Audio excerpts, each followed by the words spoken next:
शिका this, that, these, those.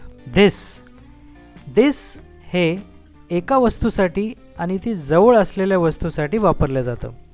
इथे एक मांजर आहे आणि ती जवळ आहे म्हणून this is a cat. ही एक मांजर आहे. that हे लांबच्या एका वस्तूसाठी वापरलं जातं. इथे एक मांजर आहे आणि ती लांब आहे म्हणून that is a cat. ती एक मांजर आहे. these हे जवळच्या एकापेक्षा जास्त असलेल्या वस्तूंबरोबर वापरलं जातं. इथे एकापेक्षा जास्त म्हणजे 2 मांजरी आहेत आणि त्या जवळ आहेत म्हणून these are cats. या मांजरी आहेत.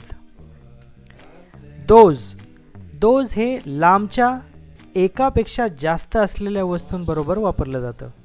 इथे 2 मांजरी आहेत आणि त्या लांब आहेत म्हणून those are cats. त्या मांजरी आहेत. this, these, that, those. आशा करतो की तुम्हाला कळलं असेल.